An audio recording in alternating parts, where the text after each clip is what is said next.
Cherokees. A thriving American Indian tribe. Our history.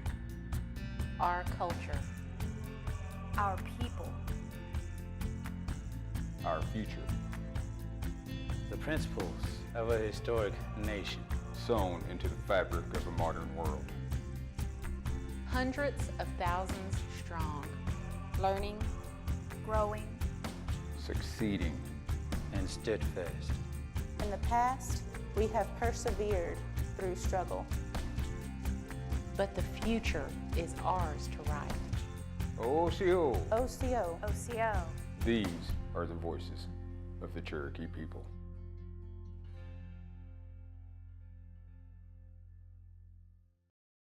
OCO, I'm Principal Chief Bill John Baker. Welcome to the Cherokee Nation and OCO TV. This is how we share our culture, our heritage, our history, and our language with you.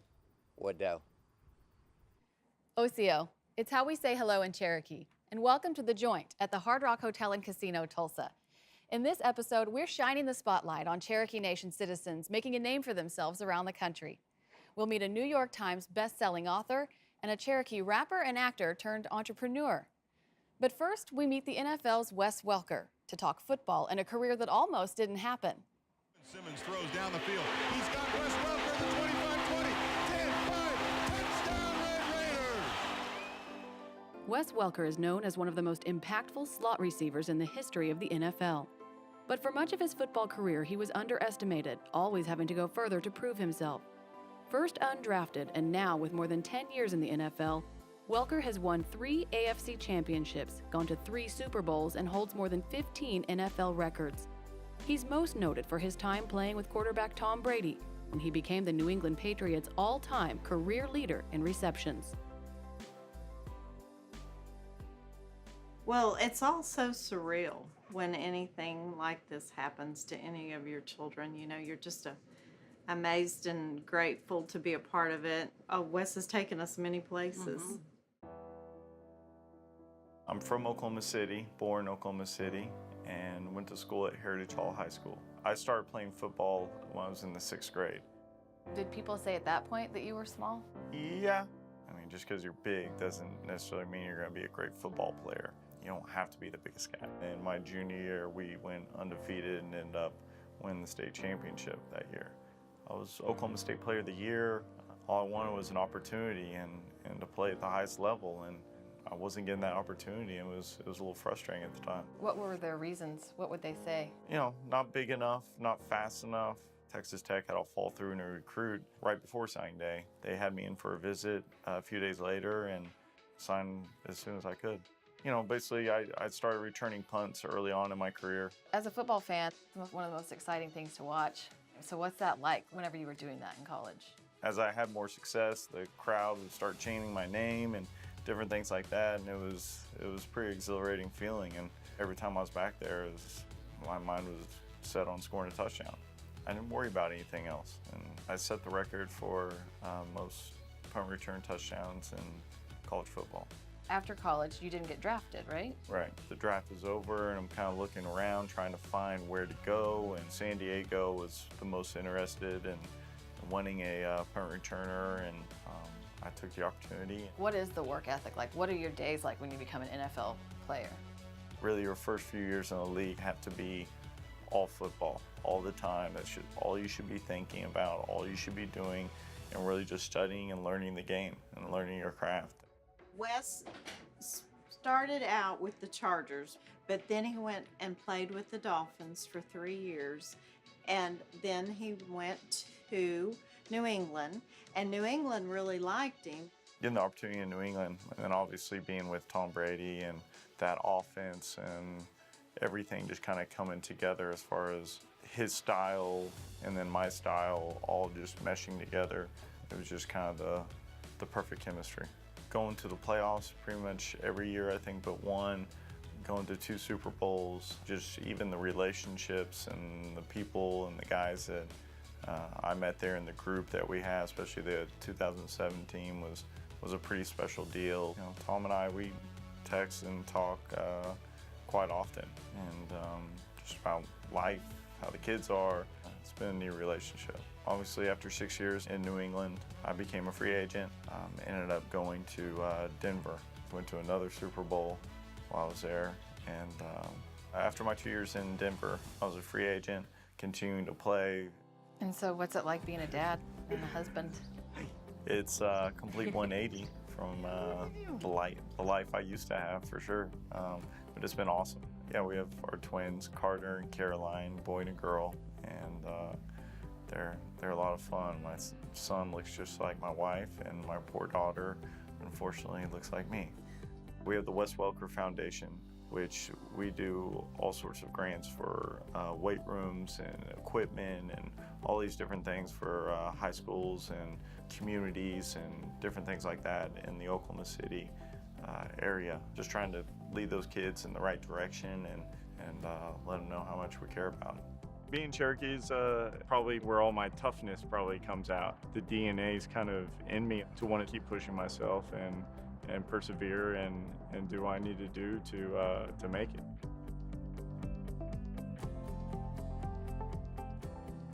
What do you see for yourself in the future?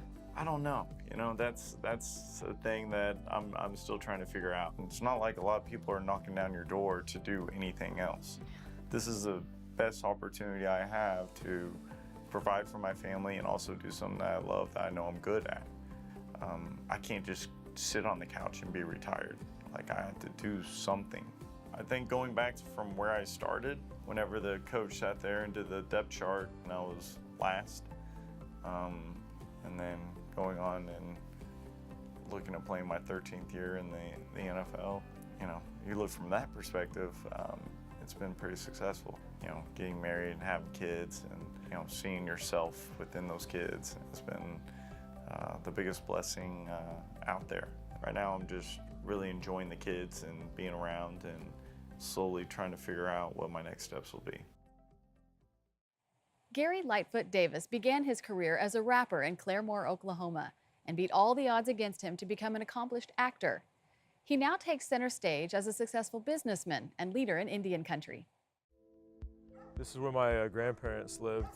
Probably a lot of my most fond memories of growing up in Oklahoma were right there over on that patio. It's crazy because it doesn't look, you know, like a whole lot now, but when I was a kid, this was like kind of everything.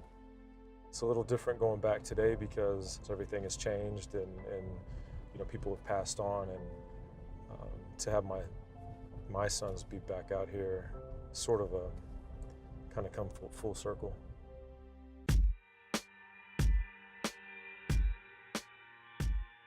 My name is Gary Davis, also known as Lightfoot. So I started rapping in Oklahoma. I mean, people are like, well, Indians don't rap, you know. You can't do that. I've come out of the gate almost in that space with people saying you can't do that. You know, just in general in society, Indian people are this, and I rebel against that to the fullest. You know, long story short, it fuels my fire.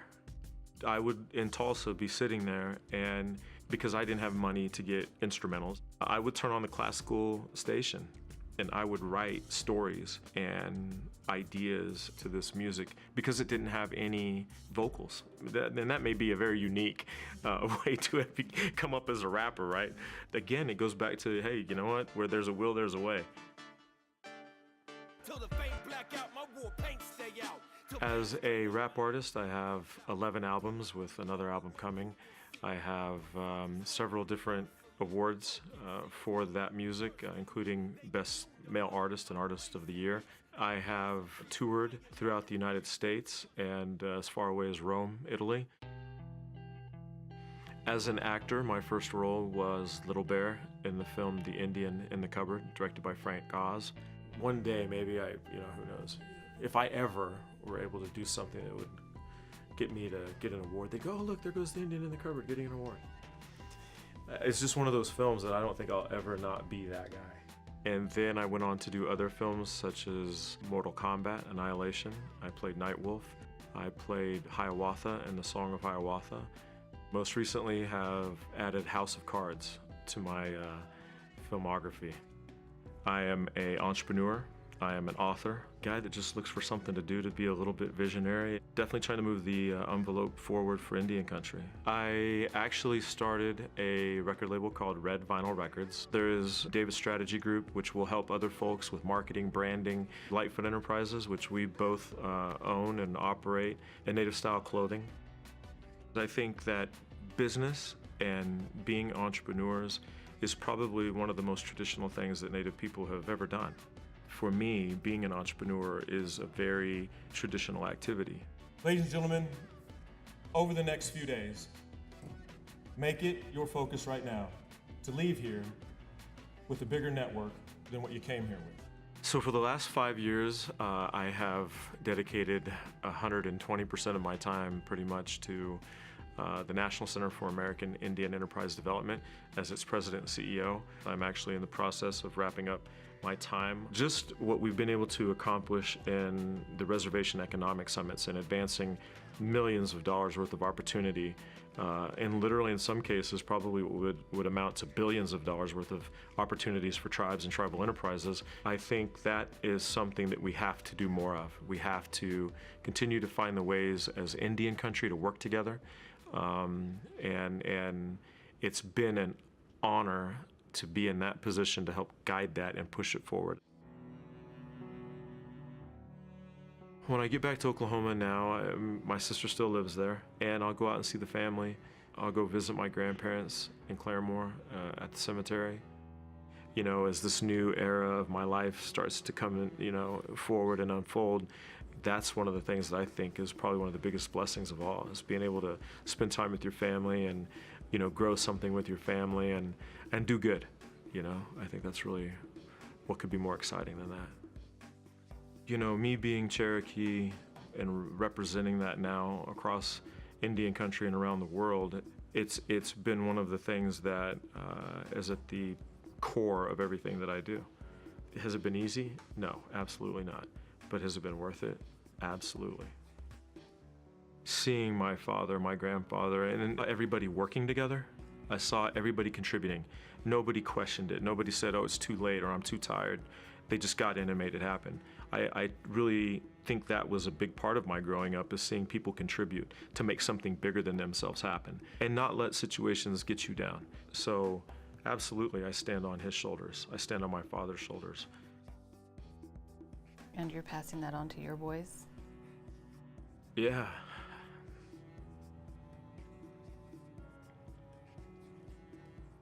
I work so hard now to try to even do more than what they showed me so that they won't forget. Hopefully what they get out of it is that no matter what happens, no matter what you do in life, if you know who you are and you know your strengths and you keep pushing and you keep working and that you work harder than everybody else and that you really don't forget who you are, you're going to come out on top.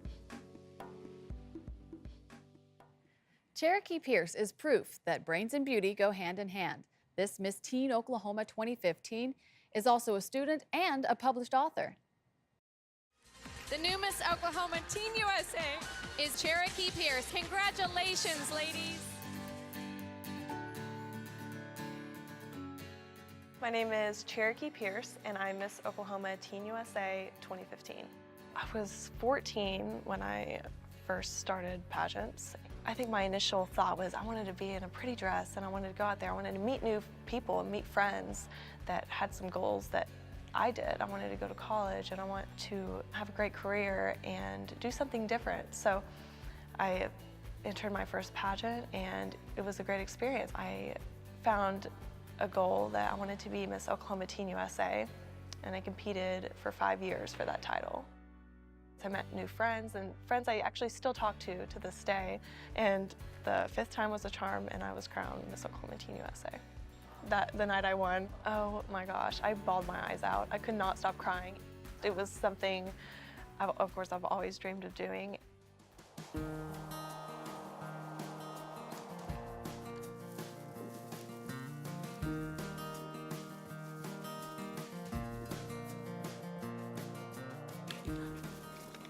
I grew up on a very small farm in Chelsea, Oklahoma. I grew up raising cattle and goats, and it was just a great time of my life where I got to learn a lot of responsibility and how to take care of something other than myself. I always knew that whatever Cherokee wanted to do, you know, she could accomplish. She had actually come to me when she was small and she said she wanted to be a model. And I didn't know anything about the industry and was really kind of nervous. You know, I thought these young girls were just being judged on, you know, the way they looked.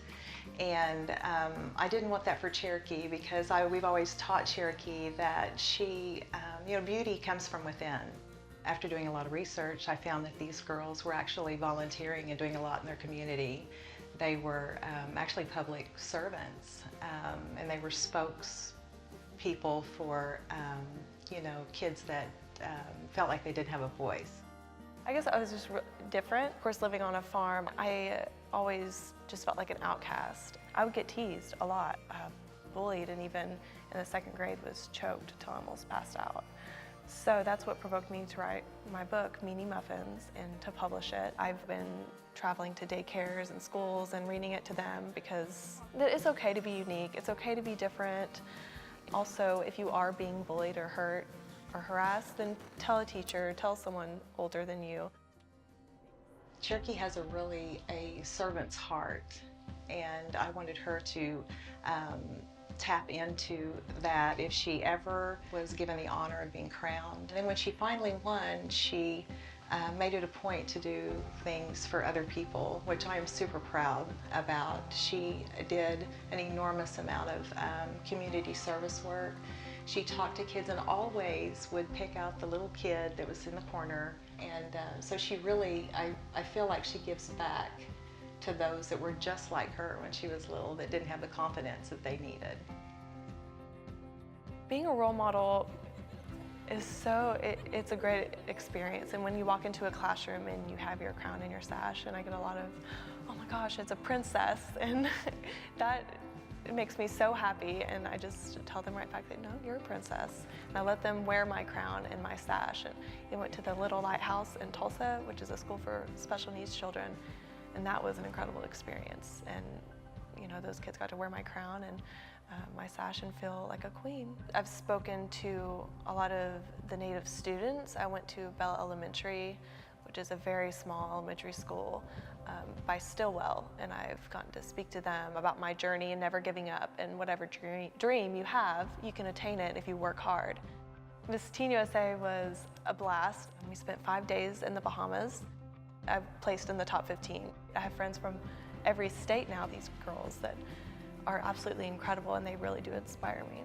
So after the preliminary competition at Miss Teen USA, we had a Sherry Hill fashion show, and Sherry Hill herself actually picked 6 girls who would be able to model for her next Atlanta market in August. So I was one of those that was chosen out of 51 girls, which was absolutely such an incredible honor. Yeah, along with going to school, I've been modeling to pay for my school. I think that's it's super important to me to work hard to get my education, so modeling has given me the opportunity to do that. Eventually I do plan to compete as of this time for Miss Oklahoma USA, but in the meantime I want to focus on school 100%. I'm going to transfer to the University of Central Oklahoma in the fall, so I'm really looking forward to that. In the future I want to be a motivational speaker, and that's something I actually discovered through being Miss Oklahoma Teen USA. Through my experiences speaking to students and kids across the state, I've realized I think this is what I want to do. I want to speak to people and I want to motivate them and how they can reach their goals and move forward. Daniel H. Wilson is a robotics engineer and best-selling author. Making his living as a writer in Portland, Oregon, Daniel tells us some of the best moments in his sci-fi novels come from his Oklahoma and Cherokee roots.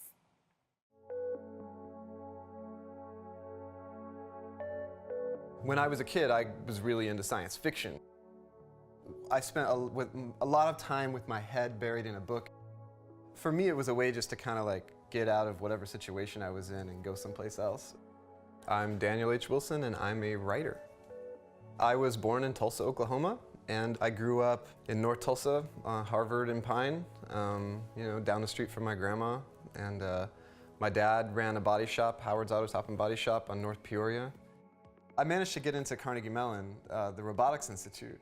Ultimately, it was 2 master's degrees and a PhD in robotics. And as I got through graduate school, I started writing papers, obviously, to go present, my research and everything. And so I started realizing that's where my strengths were at. And then I had this really silly idea for a book called How to Survive a Robot Uprising. What if I just took science fiction totally seriously and said, well, fine, let's ask roboticists, how do you escape from each type of robot, each type of scenario? And then I transitioned into writing novels. I wrote a book called Robopocalypse, Amped, and a novel called Robogenesis, which is the sequel to Robopocalypse. This is pretty cool. I mean, from the graphic novel that I wrote, Quarantine Zone, the artist sent me some of the original work, and it's also one of the most fun parts of writing a comic or a graphic novel is, I just wrote a couple of words. A boy stands in a doorway, and then he creates a work of art. Here's my 3 novels that I've written so far, Amped and Robopocalypse and Robogenesis, and then short story, all my DC, Earth 2, World's End stuff. Then all the nonfiction, Mad Scientist Hall of Fame, How to Build a Robot Army, How to Survive Robot Uprising, my good old brojitsu, including this classic photo of me pulling my little brother's hair, just to show my brojitsu bona fides. And then, a lot of short stories that have been in anthologies. Yeah, it's kind of piling up. Checkmate. Ultimately protecting what is most precious to them. The Nostalgist is a short story that I actually was inspired by The Old Man and the Sea, the old Hemingway. My vision was of a world where the real world, the gritty real world, was not a place where you'd want to live, a scary place. But if you put on these things called eyes, which just look like glasses, and ears, which look like a hearing aid, then you can have your experience of the world sanitized, sort of like a skin put over the world, so you see the world that you want to live in. I got this call from a director. His name's Giacomo Cimini. He wants to make a short film out of this story that I wrote. I bought a ticket. I went out to London where they were shooting this, and the second I arrived, it just blew me away. Seeing the film process firsthand also made me understand the difference between writing novels and writing feature scripts.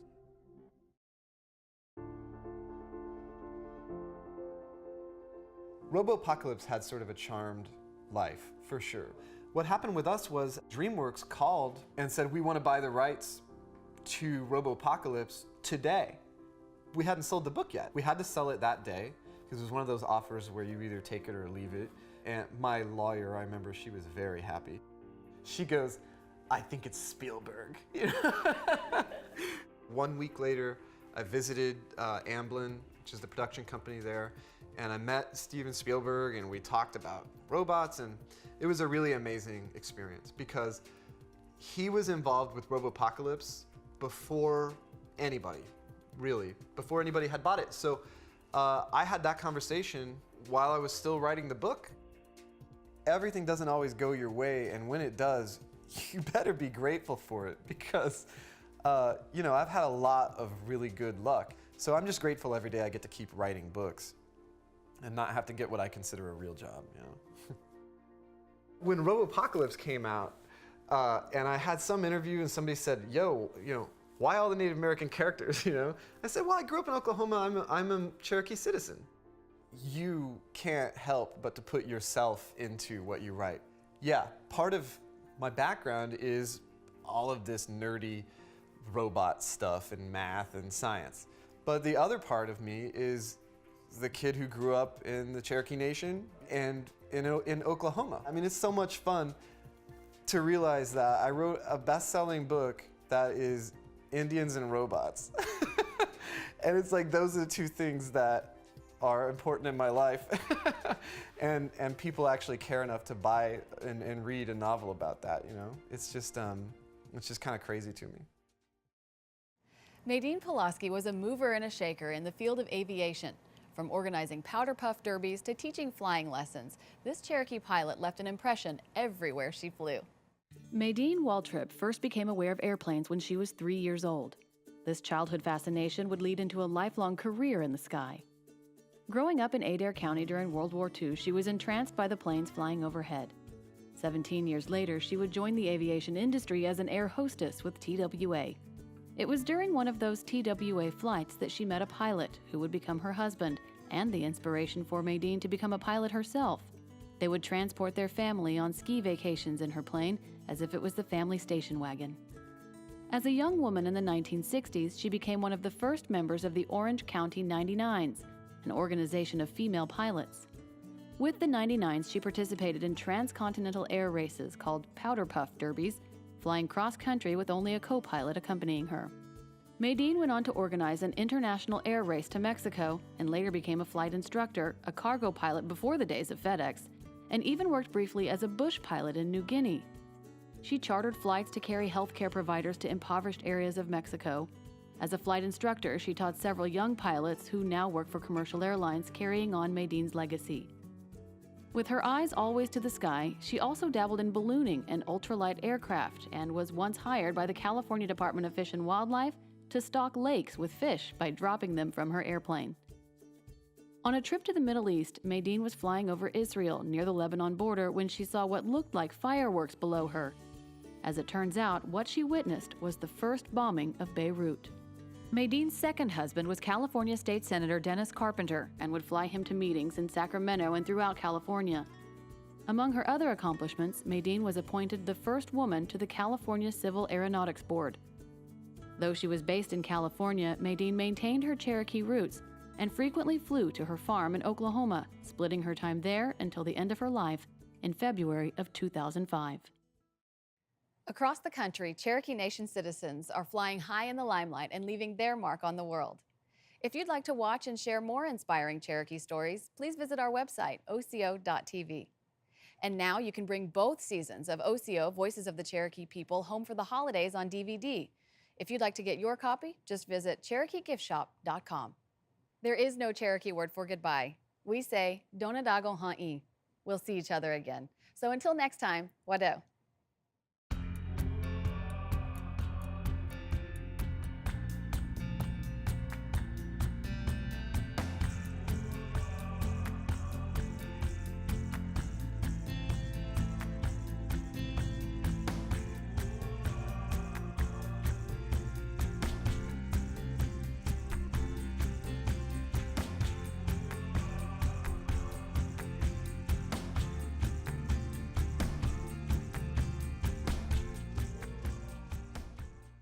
Active teens are happy teens, so don't let sports injuries or illnesses sideline them.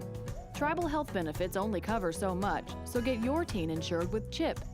CHIP is an additional free or low-cost insurance designed to keep your teenagers healthy. Contact Indian Healthcare Resource Center in Tulsa or visit oco.tv and click on links mentioned for more info.